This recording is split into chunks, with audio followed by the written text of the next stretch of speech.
Talladega has come and gone. Let's talk about it because I think this was the first race where I think in the last few weeks that everyone should come to an agreement and say it was pretty good. I had a good time with it. Shout out to all the Patreon members who are always supporting the channel. You guys are the absolute best. Thank you guys so much for always watching and subscribing. Everyone who already subscribed and comments, thank you guys so much. Let me know what you think of in the comments down below of the race. Who you feel bad for, who did a good job. Giving a shout out, Austin Dillon finished second, so pretty good for him. I gotta take care of the dog soon, so I'm not gonna spend too much time and waste too much of your guys' time. So let's make this pretty quick. Let's talk about Talladega. It was a really good race. I had absolutely no issues with it. The only thing I had an issue with, and this is just personal preference, is I'm not going to say make the race shorter, don't worry. It's just that, when it comes to these plate races, I actually don't like when they wreck pretty early on. And, before halfway through the race, there was a wreck involving Joey Logano and Bubba Wallace turning him before they even got up to speed, which was really weird. I haven't seen a crash like that in recent memory, because usually when you hook someone, it's when you're up to speed, and they didn't even get to turn one. So yeah, that was really confusing and odd as to why that happened. But that took out a good amount of race cars, and it didn't take out like 15 to 20, but it took out enough. And the fields that the competitive field, which is smaller than it used to be, there's only about, you could say maybe at the go, 28 cars that can be like staying in the pack or something. So you take out like 5 of them, and then it starts to really shuffle down. So the rest of the race, you essentially had like a pack of 20 cars in the lead pack, and whenever that happens, whenever you take out those cars, the energy in the field just kind of diminishes. And obviously, because when the drivers see a wreck like that, they obviously also take it easier. So that meant a lot of single file racing for after that. But what was refreshing was for the last essentially 60 laps of the race, even though they were single file, you couldn't technically keep your eyes off of it because it wasn't the train. It was everyone was single file on the bottom. Not once today did I see the train form around the top, and that was really interesting to me. I don't remember because I was at the Daytona 500, so I didn't watch it on TV. I usually remember races a little bit better when I watch them on TV than like when you're actually there, because when you're there, it's a lot of things are going on. But I don't remember the train even happening at Daytona. It probably did. I mean, I would be stupid to say it didn't happen, so it probably did. But I didn't see it today. The train, the definition of the train for me is when you ride the top. Everyone gets near the wall, and if you drop down, you just get sacked. But when you're running the bottom, it's a little bit easier to make that move. And so 3 to 4 times in that final 60 lap run, essentially, you had guys trying to position themselves, and that was the whole point of it. It was just positioning. Try to position yourself to make the right move towards the end. And then towards the end, with about 11-10 to go, I think it was Ryan Blaney, Chase Elliott, William Byron, and Eric Jones who got around the top, and they started to make the move, which kind of set everything off. And then from that point on, they went the final 10 laps without wrecking. Obviously, they wreck, in the tri-oval, but they went the final 10 laps without wrecking. There was no green-white checkers, no overtimes, none of that nonsense, which could get really repetitive and really annoying at the end of these plate races because it's just wreck after wreck after wreck. But this time, everyone was really clean, and it wasn't like running a single file until 3 to go and then make the move. They were trying to make the move with 10-11 to go, which I yell for all the time, because if you're running 15th and you think you can stay in line until 3 to go, you're just playing stupid. So it was nice to see people make the move with 10 to go. That's way better. You gotta at least try to make it. It seemed like the drivers learned a lot more. They weren't other than the Bubba Wallace incident, there really wasn't anyone that kind of hooked, and that was, I put that even as a one-off. They weren't even up to speed. I don't know what caused Wallace to hook Logano, but they weren't even up to speed. That was a weird incident. There wasn't any Keselowski situation at the 500 where he's just kind of like wrecking people off the corners and stuff. The cars looked a lot more stable, and it was a lot of fun. It was the bump drafting I like. I don't like when you can tandem for a whole lap. I like when you can push but be smart about it. So you push, and then you have to let off at a certain point because you just can't hook up the entire lap, and you're gonna wreck them. It takes it makes the drivers think, and it shows who has the mental IQ and the intelligence to know how to push, when to push, and that is a skill. And you can now, so when the play package is like this, it's not like 2-car tandems where everyone can tandem and yada yada yada. When the package is like this, you can see who has the skill, and there was no coincidence who was running towards the front this race. The one surprise was probably Kyle Larson, because Larson's not usually very good at the super speedways, but he did really well today. But you had Bubba Wallace, you had Ryan Blaney, you had Denny Hamlin towards the end, who was struggling pretty much all race. But I think that car had some issues, but Denny Hamlin, even with a struggling car, still had the talent to be in the lead towards the end. And it just looked like the Chevys probably had the strong. I would say probably. They finished 1 through 7, or 1, 2, 4, 6, and 7. So 5 out of the top 7 spots were Chevys. It seemed like they had the strongest car, and it was very clear that might happen when I saw Hendrick Motorsports not qualify on pole. When that happened, I was like, they definitely did something to where they were going to be stronger in the race. And they were, but it wasn't just Hendrick Motorsports, it was everyone. The end of the race consisted of Eric Jones, Kyle Larson, Ross Chastain, 3 Chevys on the bottom lane. Everyone else behind them was trying to make moves. But let's actually look at this finish right here. Larson makes the move.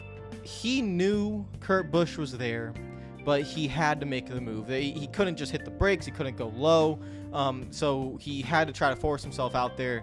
And, it took some balls. I mean, I'm not going to lie. It takes some balls to make that move, know someone's to your outside, and know they're at your right rear quarter panel. You could just easily hook yourself into the wall. But he didn't. He instead put Kurt Busch into the wall, which, then put Bubba Wallace with a hard hit into the wall. But, Larson had to make the move, but he lost too much momentum. Ross Chastain on the bottom just glides his way right through, and he did nothing. And he won the race. So, congrats to Ross Chastain. I mean, it's patience at its finest. I am a big advocate of being really aggressive. I want to be in the lead in the final lap. I want to either be in the lead, be in second, make the moves all the time. That's kind of how I would do a super speedway race. Chastain was patiently aggressive. He knew if he just pushed Larson for the last 10 laps on the bottom lane, that was his best chance. So every time a run came to the outside, he did not try to make the block. He just said, all right, when that run is coming on the outside, I'm going to push Larson. And that's what he did. Towards the end of towards the final lap, he found himself in third. If you are first, second, or third, you're in prime position to win. So at that point, it kind of comes to luck, because you never know how these things at the end play out. It all depends really what goes on behind you, who has the momentum. It's very tough. It's very tough to see how these things play out towards the end, and a lot of times it really is about dumb luck. And Chastain simply just didn't make a move, and the seas opened. Everyone else made a move, and he won the race. So that's how it played out for this scenario. But if you did it another 15 times, it'd probably play out differently, and there would be probably different winners and how they got it. So congratulations to Ross Chastain. Let's give the results right here. You can see your top 10. Since it's a plate race, you might see some interesting names, but I feel like we've been seeing interesting names all season. So actually, this might be one of the more normal ones. Ross Chastain wins, second win of the season for him. And I'll be 100% honest. I'm telling you right now, I think he has a good shot of making the Final Four. I've been watching Ross Chastain all season. He's fast. This isn't a fluke. He's fast at road courses. He's fast at short tracks. He's fast at the intermediate tracks. He's fast at the super speedways. This isn't a fluke. How many races have we done this season? We've done a good amount of races. And that car is very quick. So he's not like a Larson or a Gibbs car or I don't know, like Chase Elliott. He's not like a favorite, right? Like that guy's locked in for a Final Four. But I think he should be. I don't really, I still think he might get a few more wins. I'm not even lying. I think he might head into the playoffs with around 4 wins, because I'm really, really positive about what I'm seeing from him. He's doing a really good job. Like, I'm very, very impressed. Austin Dillon comes in second. He's just kind of been plodding along. This was a very good result for him. To be fair to him, he's at RCR. I don't really see RCR doing anything. That's why I think Tyler Reddick should probably leave, because I think Tyler Reddick has a lot of talent, and I just think RCR is holding him back. That's what I said about Kevin Harvick when he was at RCR, and then he went out to dominate once he left in 2014. So we move on. Kyle Busch in third. One of the best plate finishes he's had. He is not a very good plate racer when it comes to the end of things, so he gets third. That's good for him. Kyle Larson, also another not very good plate racer. Best plate race he's ever had. Not even close. Very good plate race for him. And, he made the move. It didn't work out. It is what it is. I don't think Kurt Busch will be very happy with him, but, it was either that or stay behind him, so I guess Larson decided to make the move. And again, you're willing to hook yourself into the wall at that kind of speed. I mean, that takes some balls. Martin Truex Jr., top 5. Pretty quiet day for him. Kind of just, he got to 5th. I would say Eric Jones, I don't want to be harsh on him, but he showed his inexperience here.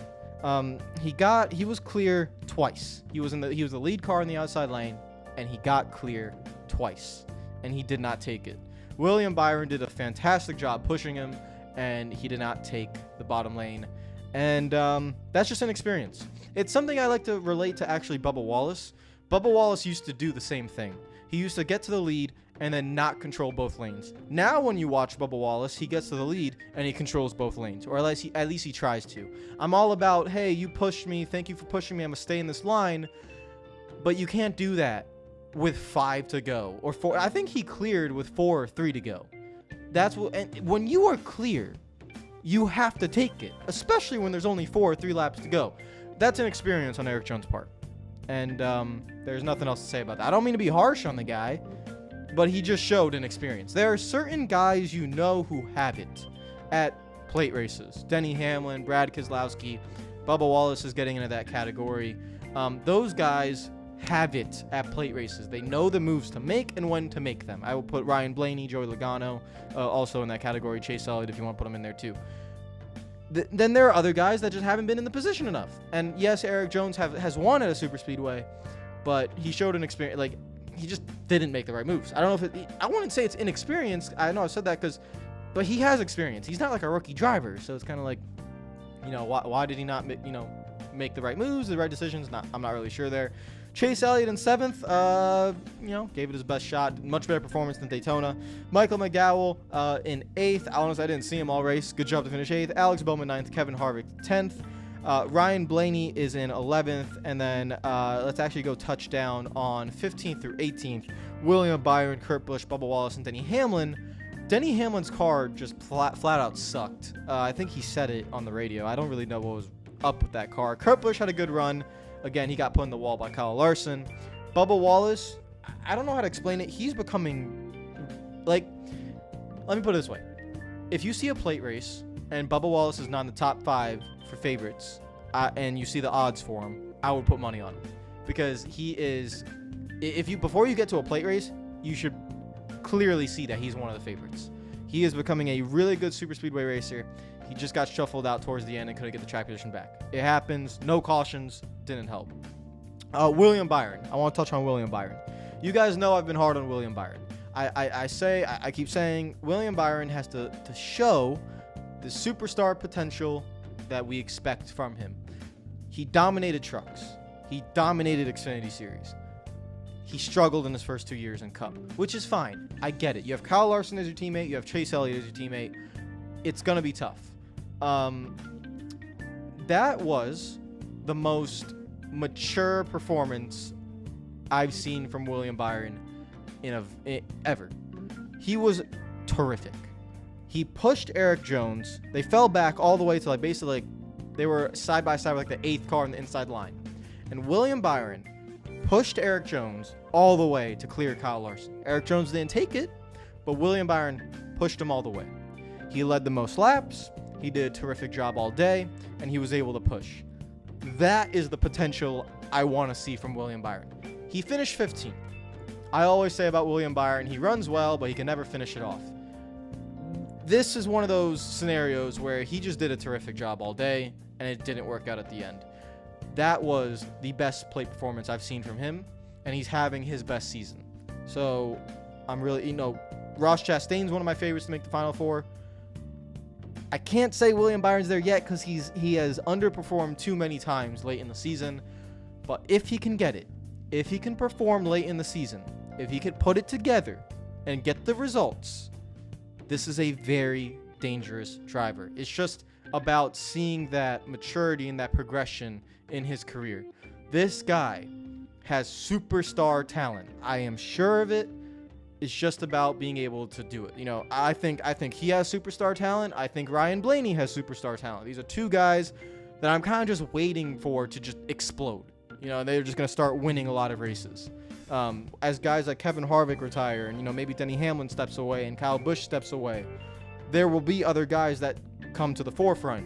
And, two of the main guys I'm looking at, Ryan Blaney, William Byron. So I'm just waiting. Ryan Blaney should have won multiple races this season. His team has let him down. William Byron, he's been performing really well. So those are the two guys I'm looking at to really explode later on as we go. It's been over 15 minutes, guys. I need to shut it down there. I really enjoyed the race. 9 out of 10. 9 out of 10. It wasn't the most massive wreck, super highlights the NASCAR can market. Oh, this guy flipped upside down. This guy hit the wall, yada, yada, yada. You know how they put in the race highlights? They put like a wreck all the time. It's like, oh my God, massive crash. Oh, come watch this. No, it was just solid plate racing. Strategy, knowing where to position yourself, what moves to make, no cautions towards the end, and a good finish. I liked it. Very good race. 9 out of 10. Let me know what you guys think of in the race, in the comments down below, about the race, about the winners, and any opinions that I had, any opinions that you have. Take care of yourselves. I will see you tomorrow. Follow me on Twitter and Instagram if you're not already. Subscribe if you're new. Take care of yourselves. Go Arsenal, by the way. Top 4, baby. Let's go. Peace out.